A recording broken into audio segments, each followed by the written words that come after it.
Welcome back, and we kickstart this Friday afternoon edition of News Hour with stories on some communities in Western area.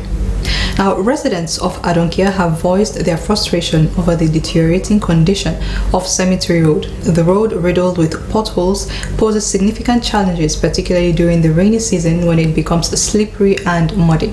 Our interns Letitia Dicole and Sulaisha Sisei puts together this report. Yeah. So I don't look bad. I saw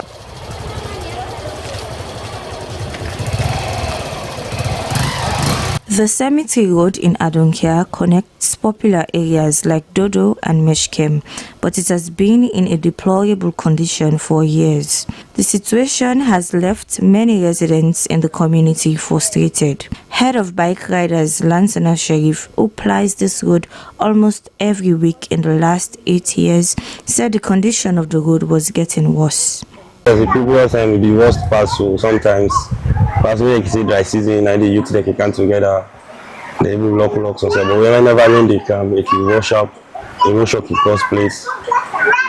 They wipe all the dirty way the youth they can put together for let them lock the anyway season as we find it difficult. Ibrahim Bangura thinks every year comes with its own difficulties, with occurrences of accidents almost frequently. The problem with the face on this road is seriously. For all this, you don't come back.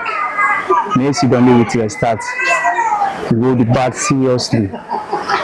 But understand. Chief Almami Bangura said evidence, sand mining, and heavy trucks are responsible for the condition of the road. He called on the government to help fix the road. One send message to the government, say there are a lot of governments help you for this particular road. And the normal able help you, and the normal able get the chance for do this for you. And that's to the normal get the hope, say they will do this for you, let them help you for the road. The condition of the cemetery road also has significant effects on education in the community. According to Desmond Walter, a teacher in the community, dust from the road normally obstructs classes during the dry season, and during the rainy season, some parents would refuse to send their children to school. For the past 9 years, I've been in school now. For the past 9 years, challenges. You know, some people to call, hello, Uncle Desmond, I say yes, my child is not coming today. I say why? The wind. Every rainfall. And here we have every rainfall. In addition, the impacts on education, local bike riders and other vehicle owners are increasingly concerned about their safety. The local chief also re-echoed their sentiments, emphasizing that the road has been in poor condition for as long as he has been chief in the last 18 years. Residents at Bathos Village, Western Area Rural District, are raising concerns about the blockage on the main bridge leading to their community as a result of heavy downpour. They appeal to SLRA to take immediate action. Our intern Henrietta Cocker filed in this report, read in the studios by Christiana Kamara. Community members at Bathos are appealing to government to rehabilitate the main bridge leading to their community. Without proper attention, the poor condition of the bridge has led to loss of life and property. The village headman at Bathos community, Theophilus Adeyemi Johnson, emphasized that the bridge is used as the main access route that leads to the community. The heavy rainfall often causes severe blockage, which makes it difficult for people to get around. 3 years now, we experience heavy flooding. We don't claim lives. They don't go with property. They buy as well as Kutuka. They don't go serious in this community. Maybe water they cover the bridge, then the bridge too tight for the water. That's number one. Number two is now we see small rain number outside don't take over. Water don't take over, but can they pass with the business man when they go, they expand they go on the inside. And you see no more now. Now this one thing what they use for going inside and for promote. Even the last time, maybe after the flop, we start sky for pass, the water push monster, so the monster go direct down. Now we be even go save that person in life. Not be funny in the net. Be dark. Give me the can wholeness so that some from any side they get can wholeness. They go that really come more than 4-5 hours. Yeah, it's time the beach is from. This blocked bridge has posed a serious risk for community members and also affected their daily activities. Residents are urgently appealing to the government and local authorities to solve this issue. Still on stories from around communities in the western area. Now, many homes are at the edge of the hill as erosion continues to take its toll. Residents at Congo Town Wharf are calling for urgent action following several devastating mudslides. Our intern reporter Nangewa Thoronka was there and now reports. The local residents are voicing their concerns over ongoing environmental hazards and community tensions. The effects of recent mudslides are still fresh in the minds of residents. Me like me so right now, where in the camp for last sleeping inside me for the free. So they were sleeping inside any Miss Oscar meet me down. Last stress all leak in the family. You know they sleep, look the place, people they sleep there. The whole next camp now for done. Residents said they have reached out to authorities, urging them to revisit the area and implement necessary measures to prevent further disasters. People from lower compounds expressed frustration, stating that improper waste disposal by those at the top would increase the risk of future mudslides. Chairman Congo Town Wharf, Alfred Kalawasise, said that they are in trouble every time it rains. He also blamed some of their neighbors who threw garbage and waste down the hill. So they don't wait with they lose, they can't for them. Outside the under disaster may take place there, but person may die there during the rain. The dirty cut can cover inside us. Less there in there where the cut. The people are then they throw away toilet pan them, they throw away dirty pan them. They say they know me tell them go live down the slum. Residents from the upper compound acknowledged the concerns raised by the other side, but defended their actions. You know, see the woman, many of them, they get bucket, and when they know they go inside, turn inside the pit, make it go. Be that and slow. Let me forgo. That toilet when they say it just get for me. Reverend Abigail Tucker, who lives at the upper community, said that they understand the risk. They need to work together and not to blame one another. We just come when you meet toilets, no girl that they own. And okay, we na buy, we can buy, me na stranger na ya, na so we meet them na ya. And I don't start for make it any wall, you go down there, you see. Me they fight, at least for protect my own house and my own area against disaster. The government not for left we so. In as much as we self yes, we they not tire pa we do ya because na then day before we na then big pass we. As the raining season continues, both sides have agreed to work together in the spirit of community in order to protect their homes and ensure the safety of their community. SLBC News are Nandewa Toronka reporting. As a home to many and business center for many people in the Benguma Grassfield community, Waterloo, it is currently grappling with severe electricity supply. The problem has left many families in darkness and also hampering their daily source of livelihood. Our intern Regina Kuroma visited the community and compiled this report, read in the studios by Stella Bangura.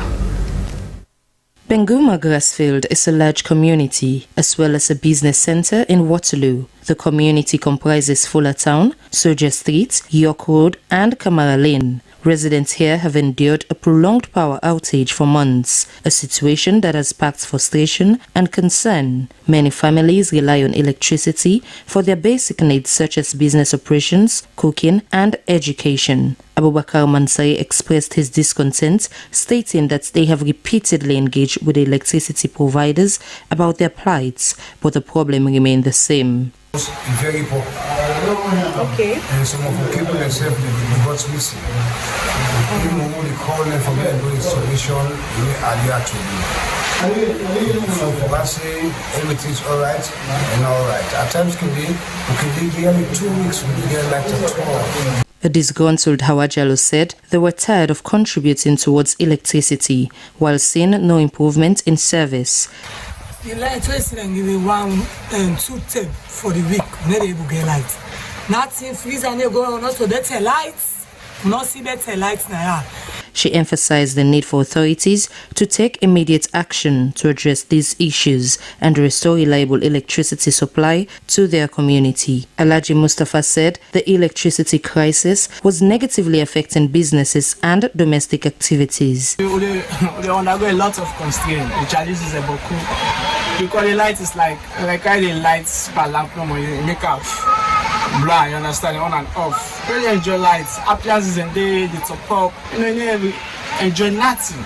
A large community as it is, Benguma Grassfield only relies on a small single transformer for electricity supply. Sierra Leone Urban Research Center under the Resilient Urban Sierra Leone project has hosted a session to develop and share climate action plans for Bo, Kenema and Makeni cities. The initiative is seen as vital in enhancing the resilience of these cities to climate change. Rosalie Korma reports.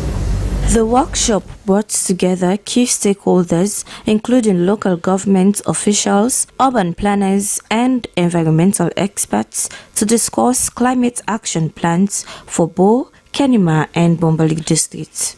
They also came together to chart the way forward in creating comprehensive and practical strategies to address the challenges posed by climate change in the three districts. Director of Research, Sierra Leone Urban Research Center, Prima Kuruma, said being proactive in the face of climate change and its impact was crucial. He noted that their goal was to empower those cities to adapt and thrive in the face of climate change. The benefits are enormous. Of course, once we're able to actually develop the climate action plan, which is going to be followed by a kind of bankable investment projects, and most of the investment projects are likely to really ensure that the city have what's called economic growth and job creation. It's much more eminent, and also they're able to really benefit from even energy, renewable energy set of solutions, as the case may be. I mean, they have even low energy emission, strategy that will actually be able to actually. A representative from the World Bank, Samuel Kamara, expressed commitment to supporting initiatives that promote climate resilience. He said the World Bank has been supporting disaster management agencies to address challenges caused by climate change. Representatives from the different regions spoke about the importance of community engagement in implementing climate actions. They described the engagement as necessary to sustainable future for their different regions. Bo, Kenema, and Makeni, like many urban centers in Sierra Leone, face various climate-related risks such as flash flooding, erosion, and extreme weather events. For SLBC News, Rosalind Kouma reporting. The Ministry of Technical and Higher Education has organized a town meeting at Frabi College, bringing together community stakeholders, students, and administrators to discuss on issues affecting quality access to higher education in Sierra Leone. Jonathan Turner has more. The session was aimed at addressing the financing of higher education and identifying sustainable solutions through collective responsibility. The need for all hands on deck was to ensure that quality education is accessible to all. The cost of quality higher education, a collective responsibility. The event aimed at foster a dialogue on how to address the financial challenges facing higher education institutions and students alike. Minister of Technical and Higher Education, Dr. Hajar Ramatulai Wui, said the need for a collective approach to tackle these challenges. Dr. Wui said that the rising cost of quality education requires a concerted effort from all stakeholders, including higher education institutions, educators, parents and students, and the broader community. She stressed the importance of putting the right structures in place to ensure that students afford quality education. The community has a role to play, the students have a role to play. So we can come up, as I mentioned, we've come up with a Technical and Higher Education Fund, which is, we've designed it to be sustainable and innovative. The universities can embark upon business ventures to generate more funds internally. They can embark upon more research activities. They can build capacity of their lecturers to be able to engage more in research. There's so much they can do. They can position themselves to support national development of the country. The parents have to support the students. The students also have to a role to play to know that quality education does not come cheap. President of the National Students Union NUS, Rex Bonafa, commended the ministry for organizing the event, noting that such sessions offered a platform for students to voice their concerns. He expressed hope that these discussions will help address the academic challenges students face, ultimately giving them hope for a brighter future. I think the ministry is doing tremendously well, because for them to give us a platform of this type, for us to sit down, talk about the challenges, and bring forward possible solutions to ensure that our educational institutions are being financed by our institutions is a step in the direction, in this right direction. Because this is not just a town hall meeting between members of the Ministry of Education or institution that have to do with education and business in this country. They are called to their solutions.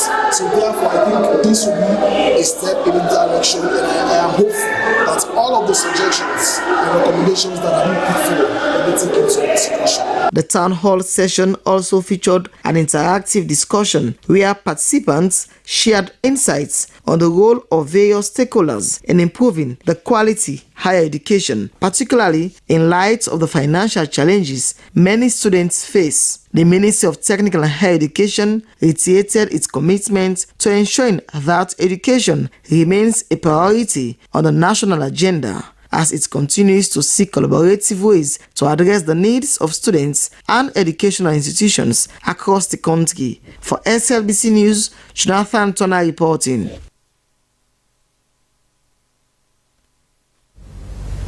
Meanwhile, Ministry of Basic and Senior Education has warned school authorities against uploading unapproved candidates for 2025 WAS. This decision came after the ministry found out that many school authorities have failed to upload their continuous assessment scores, which deadline for uploading of the CAS ends on the 30th of September 2024. Moses Conte reports. Among the criteria to qualify a pupil to attempt the WAS, a pupil should pass the BECE before he or she could be eligible to take the WAS. To verify the eligibility of a candidate, the Ministry of Basic and Senior Education and WAEC introduced a system that school administrators should upload their candidates' continuous assessment scores on a system set for these candidates to be vetted. Last year, several pupils who are in SSS 3 classes were unable to take the WAS because it was alleged that their school administrators failed to upload the continuous assessment scores of their candidate. This situation caused huge public outcry. To an extent, people blame the ministry and WAEC. To prevent such recurrence, the Ministry of Basic and Senior Education has commenced an engagement with school authorities for them to upload their candidates' continuous assessment scores, which will add to provide a comprehensive list of ongoing pupils in SSS level who are qualified to take the WAS. Eligibility of WAS exam means that students have qualified in the first place to enter SS1. This means they should have passed 5 subjects, including either English or Maths. They also must have a valid BECE results in the last 2 to 3 years. Only 60 schools out of our 784 schools remaining or outstanding 224 schools have not submitted or uploaded any CAS.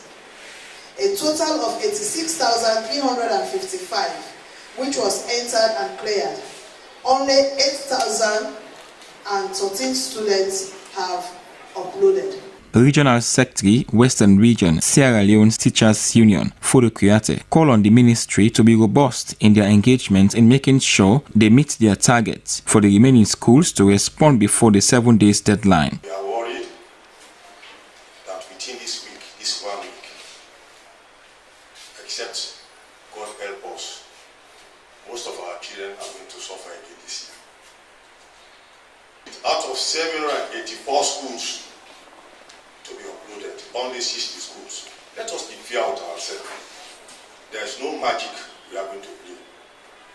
to have all of these schools together, and these schools have candidates all over the country. And we want the least child in the remotest village of Sierra Leone to have the right to education. So if the ministry is coming with this mechanism now, to have the DDs, to have these remote schools in every district to come to this headquarter time, fine, it's good. But it will have been done before this time. It was disclosed that the said system was designed in a way that no pupil will be left behind, and schools found to have uploaded unapproved candidates will face sanctions. The portal will remain open until Saturday, the 30th September 2024. Moses Conte for SLBC.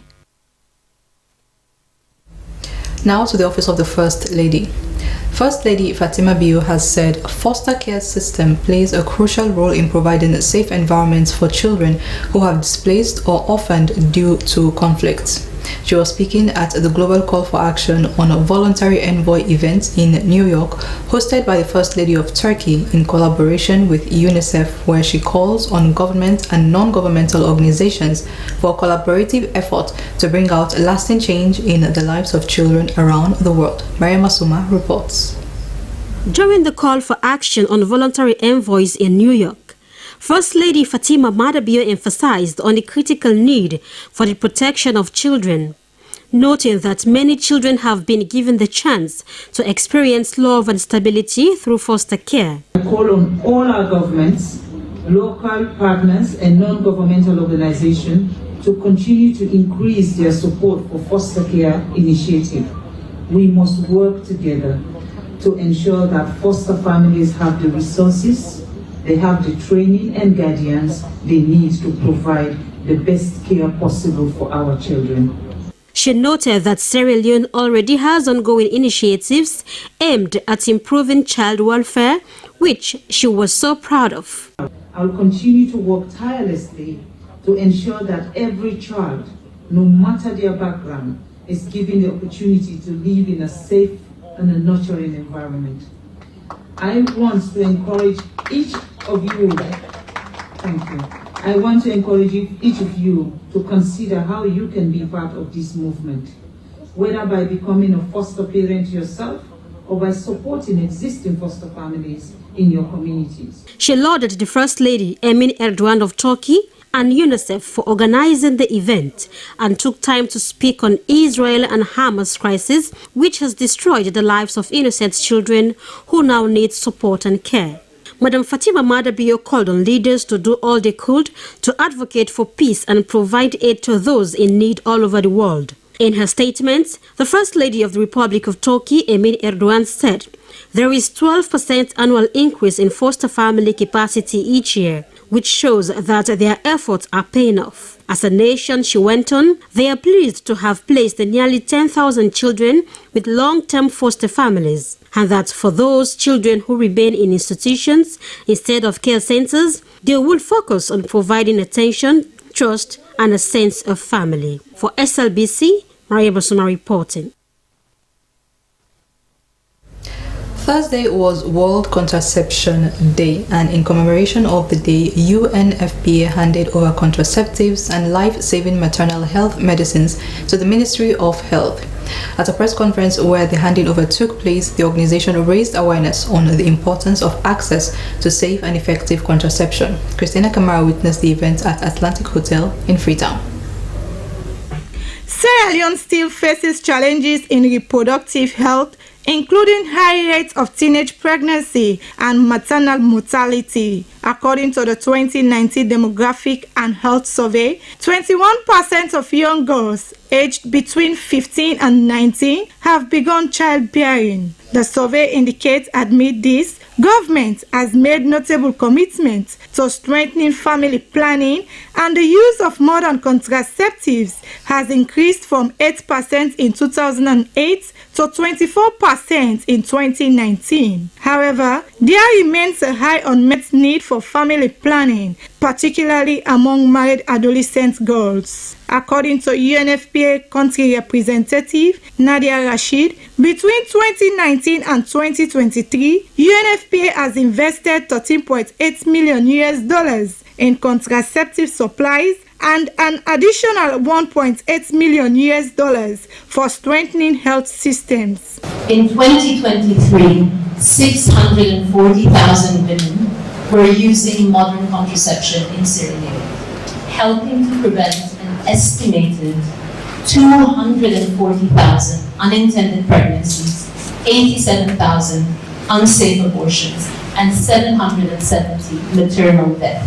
An analysis was said to have been conducted by UNFPA and the Ministry of Health in 2024, which indicates that every $1 invested in family planning can yield returns of up to $10. Increasing annual spending on family planning from the current $5 million to $11 million could raise the modern contraceptive prevalence rate to nearly 50% by 2030, compared to the current rate of 29%. This shift was said could potentially generate an additional $638 million in economic output, preventing an estimated 3.1 million unintended pregnancies, 1 million unsafe abortions, and 10,000 maternal deaths from 2024 to 2030.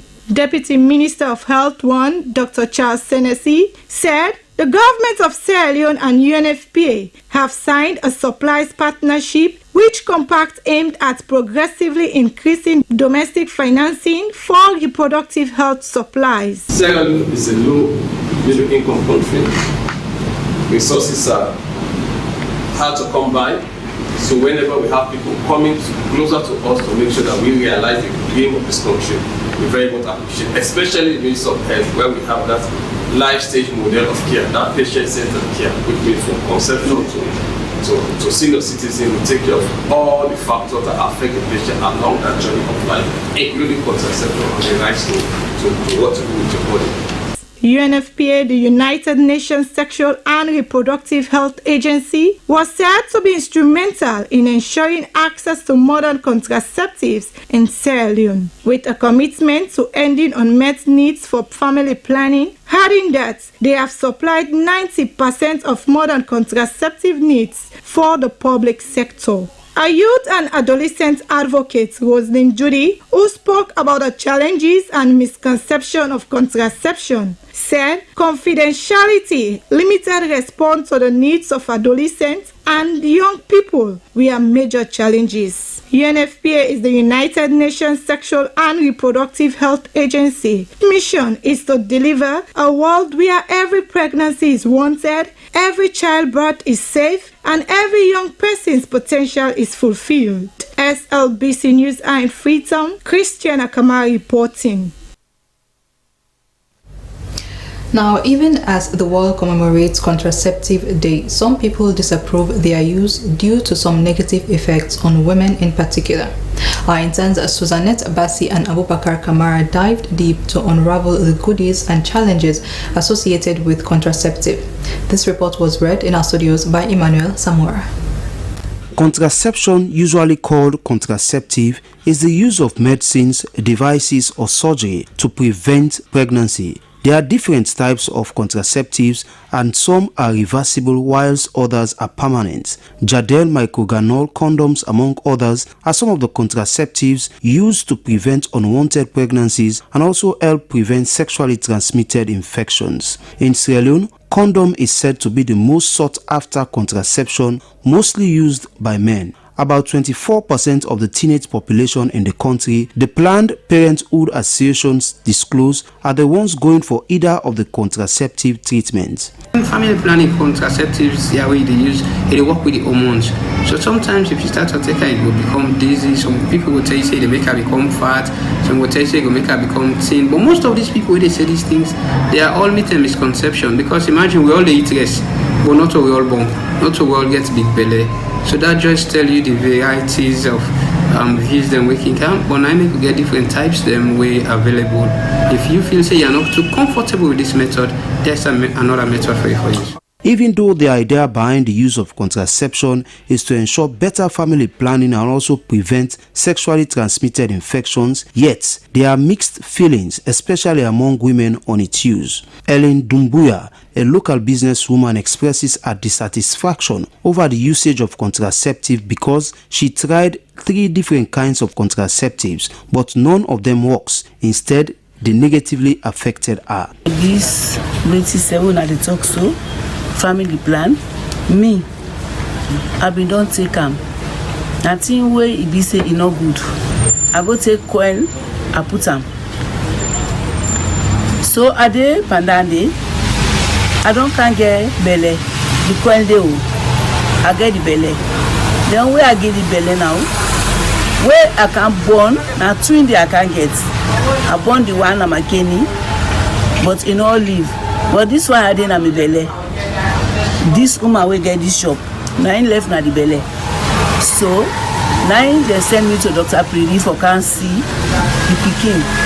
What I they make if they make fine or if they fine. Whereas a pupil from Miles Academy, Mabinti A. Kamad, disproves the usage of contraceptive for children below age 18 because of how it is negatively affecting a colleague in school who later lose her life. Tanya National Pentecostal Secondary School, and she took Captain Ban, but she was continuing taking it. She was moving after 3 years, like she was taking it, and after she was done with it and she passed away, and that was so sorrowful for me, and I've learned a lot about it. Youth and Communication Officer of Planned Parenthood Association, Samuel Yeme Kouma, alludes to the side effect of contraception, but says its reactions vary among people, which breeds room for misconception. If you were not sexually active, we can tell us a little abstain. This is the simplest information. That is, you are not engaged to my man that the business is abstain from sex until you prepare mentally, physically for the engage, especially the young adolescents. For people that we actually engage into sexual activities, I want to tell them, let them use them, because when you plan a family, they get a happy family, they get a healthy family. That now another one, and also for let them use condom. Condom get multiple functions. Condom is the safest method of family planning. Even with the challenges identified, the Planned Parenthood and the Ministry of Gender and Children's Affairs believe the goodies outweigh the challenges and are, however, intensifying their awareness-raising effort to erase the misconceptions surrounding contraception. As the global community dedicates the month of September to childhood cancer, the Oladirin Children's Hospital has revealed that there has been an increase in cases of cancer among children.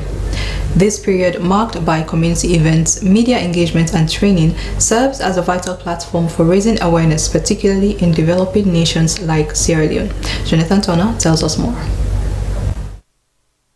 At the forefront of the country's battle against childhood cancer is the Pediatric Oncology Unit at the Oladirin Children's Hospital in Freetown. The unit organized a meeting between survivors, their families, and key stakeholders in the medical field to foster support for affected families and share experiences that provide hope. The platform also highlighted both the challenges and the successes of the country's ongoing fight against cancer. One of the survivors, Abdul Wahib Toure, was among those celebrated during the event. His father, Ibrahim Toure, expressed gratitude to the hospital staff for the recovery of his son. Guide them and give a message to the parents outside there. Let them don't discourage whenever they saw their children, having the swelling or a disease. Let them come to the hospital. They have a proper treatment. Today as a father, I'm proud to stand here to give a message out there to encourage every patient, to come to the hospital. When they come, they have a better treatment for cancer. However, stories like Abdul's are still too rare, as limited public education on the disease continues to prevent early detection and treatment.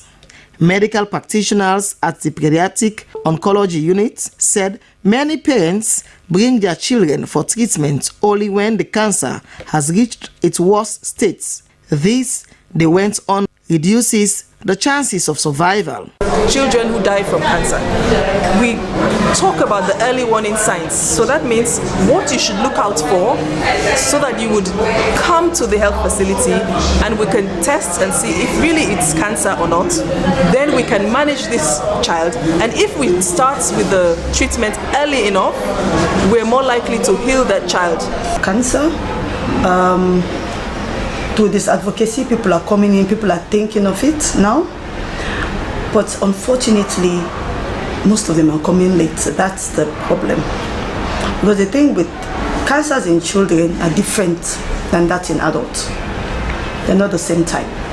And cancers in children, most of them, when they are detected early, in the early stages, they can be cured.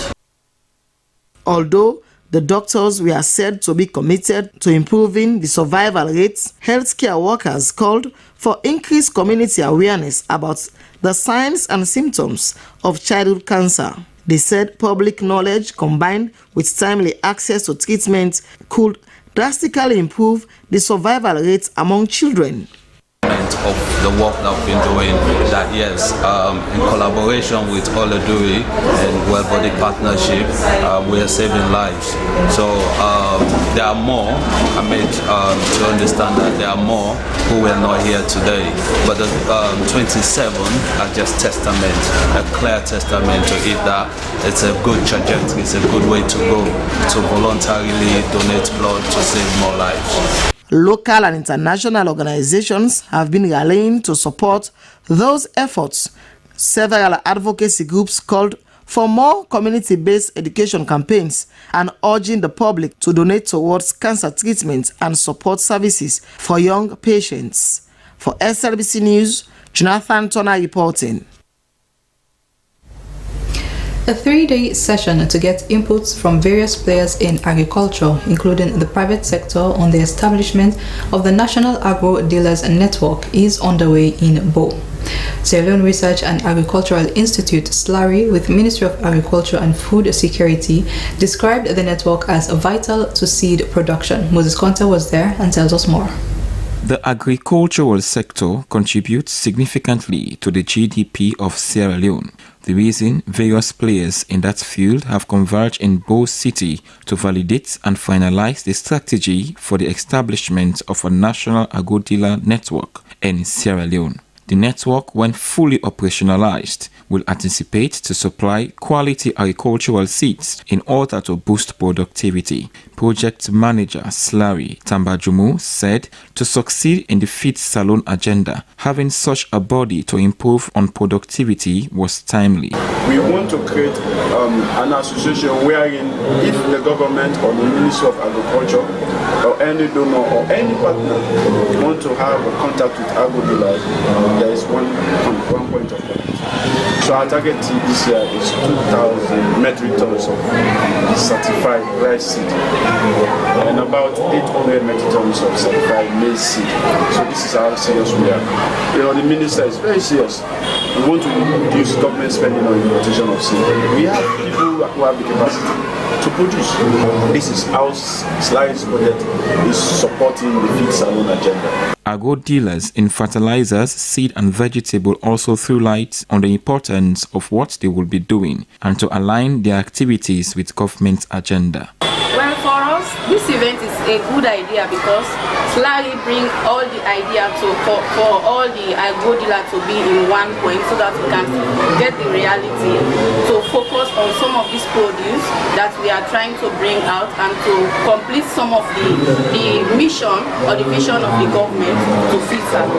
And also some of these produce we are trying to do the accessibility and also the productivity must be a quality one. And also Metula, we engage on processing, packaging, and we produce so many things at the same time. It was hopeful that the establishment of the National Agro Dealers Network will give a big boost to the Feed Salon initiative, enhance strong networking among farmers and other relevant sectors. For SLBC, Moses Conte reports. A week-long capacity-building training for single-leg amputees who are into farming has begun in Freetown. The cause was for the sharing of sustainable agriculture and appropriate technologies for them. It was organized by the association with support from Farmers UK, and Ibrahim Samwara tells us more. The training brought together single-leg amputees nationwide to build their capacity in farming on crutches, on sustainable agriculture, and the appropriate technologies. Farming on crutches seeks to address the needs of amputees into an opportunity through World of Farming. Program coordinator and lead facilitator Mahmoud Kistin Samai said they designed the training to introduce participants to sustainable farming techniques. He underscored the importance of the session, noting that the association aligned its project with the government feed salon agenda. Our farmers need to understand their farming in a very sustainable way. For example, how do we farm without damaging our soil, without damaging the ecology, but also how do we farm that we bring results, yield, so that we have food on our table, we have money in our pocket, and we have to send our children to school or to pay bills. President Single Leg Amputee Sport Association Aruna Tula admonished his colleagues to take advantage of the training and encourage them to embark on agriculture. The association, he said, also focused on education and skills training for its members. Albert Manley Mustafa is the public relations officer, Single Leg Amputee Sport Association. He called on government and other development partners to support the association in their drive. We want to complement the government's effort and to make sure Sierra Leoneans are well fed in Sierra Leone. So that's the reason why the Single Leg Amputee is here today, the 24th of September, having their workshop to put together ideas for amputees and also able-bodied people to come and get the skills so that they'll be able to go and implement it into their communities to develop Sierra Leone food security for the future. The trainees will cover topics ranging from introduction to farming and crutches program, principles of sustainable agriculture, farming techniques, and farming philosophy, among others. It's now time for our segments, and we start off with international news.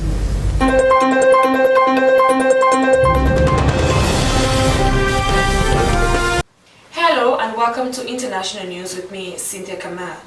Israel's military has carried out airstrikes in Beirut, saying it's killed a Hezbollah air unit's commander. The Lebanese Health Ministry says 2 people were killed in the strikes and 15 injured earlier. Israeli Prime Minister Benjamin Netanyahu said the military will fight with full force in Lebanon. The statement came after the US, UK and other allies called for a 21-day ceasefire between Israel and Hezbollah. The Lebanese government says Israeli strikes killed at least 26 people across the country on Thursday, with more than 550 killed since Monday.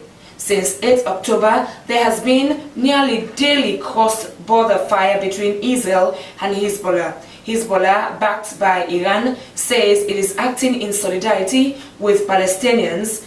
Israel says it aims to remove Hezbollah's threat and return displaced people back to northern Israel. Sudan's army has launched a major offensive against the powerful paramilitary group in the country's civil war, targeting areas in the capital at the start of the conflict. Its dawn strike on Thursday, government forces shelled rapid support forces based in the capital Khartoum and Bari to its north. Sudan has been embroiled in a war since the army and the RSF began a vicious struggle for power in April 2023, leading to what the UN has called one of the world's worst humanitarian crises. Up to 150,000 people have been killed in the conflicts, while more than 10 million people, about a 50% of the population, have been forced from their homes. The military escalation comes despite US-led efforts to broker a ceasefire, which is being discussed on the sidelines of the UN General Assembly this week. Residents said the artillery and air strikers started overnight and intensified at dawn. The Speaker of the US House, Mike Johnson, has demanded that Ukraine fire its ambassador to Washington as a feud between the Republican Party and President Zelensky escalates. Johnson's intervention comes after President Zelensky visited an arms factory in Scranton, Pennsylvania. The hometown of President Joe Biden is a key swing state with several top Democrats in a public letter. The top Republican said the visit was designed to help Democrats and claimed it amounted to election interference. The row has threatened to overshadow Zelensky's meeting with President Joe Biden on Thursday, during which he will present a plan for victory in his country's war with Russia. Since his arrival to the U.S. on Sunday, Zelensky has ramped up efforts to persuade the U.S. and other allies to lend more support to Ukraine as it fends off Russian advances. And Cameroonian separatist leader has been arrested in Norway for his alleged role in the ongoing armed conflicts in the Central African country. Lucas Yabacho was arrested on Tuesday on charges based on his various expressions on social media, his lawyer told the BBC. Cho is an influential figure in the Anglophone movement pushing for independence from Cameroon, where over 6,000 people have been killed and nearly 1 million others displaced since fighting began in 2016. Some in the country's 2 English-speaking regions say they are discriminated against by the French-speaking majority. Human rights group Amnesty International has accused both government troops and the armed separatists of killing, rape and torture of civilians. Well, that's it for international news with me, Cynthia Kamara.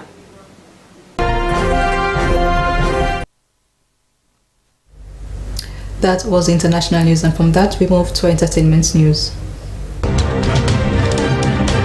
Hello and welcome to the entertainment news. With me, Julian Dumboya. In this edition of the entertainment news, Drizzling releases date for his Freetown concerts. Nomi George featured in a new movie, The Enemy Within, and a surprising turn in a legal battle as Cassia Ventura drops charges against P. Diddy.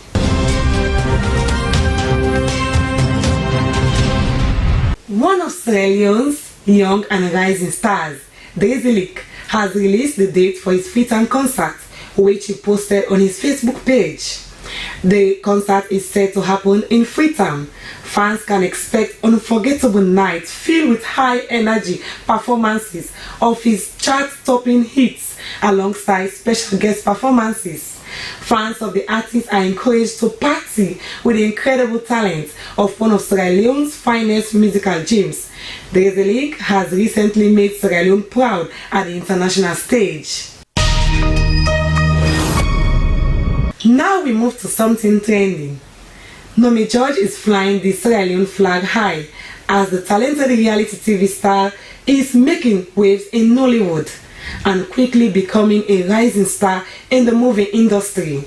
His latest film, The Enemy Within, is now out and is a must-watch. Let's support Nomi and celebrate his achievement as he continues to shine in Nollywood. And finally, just a day ago, Cassie, the former girlfriend of St. Cobbs, aka P. Diddy, has decided to drop her recent charges against the music mogul P. Diddy. The decision came just weeks after the singer and actress filed a lawsuit alleging years of abuse and manipulation during their romantic relationship. She said she has forgiven him and they had a misunderstanding. P. Diddy, who have denied the allegations, expressed relief at the case and emphasized his ongoing commitment to personal growth and healing. As both parties have moved forward, fans and followers are left wondering the outcome of P. Diddy's case. Well, that's all we have in this edition of the Entertainment News.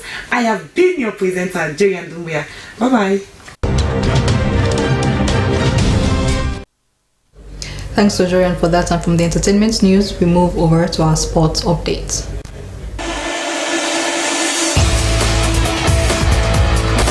Warm welcome to Sports Updates and News. I am a presenter, Esther Marie Samuel. In this edition of the Sport News, the Chief Executive Officer of FC Hensin, Malik Pascal, has sealed a 3-year deal for young sensation winger Mohamed Fofana, aka Fastest, with Egyptian top-tier side Pyramids. Here is a report. The former Diamond Stars player Mohamed Fofana secured the 3-year deal with Egyptian heavyweight side Pyramids. This deal, which was pioneered by the Chief Executive Officer of FC Hensin, Malik Pascal, saw excitement, tears of joy and prayers spread amongst the Connaught community, where the 19-year-old sensation, commonly known as Fastest, hailed from. Fofana is amongst the lineup of the country's outstanding youth talent that the CEO of FC Hensin embarked on unveiling through his international collaboration and identification of talented rising stars from across the country. According to Malik, Fofana's move was part of his desire to continue his modest legacy of changing the lives of young talented Sierra Leoneans using football as a tool of development. In the news also, the head of Coach Education and Talent Development Scheme at the Sierra Leone Football Association, Daniel A. Conte, attended the FIFA Coach Education Leadership Exchange Knowledge Workshop in Kigali, Rwanda. Here is a report.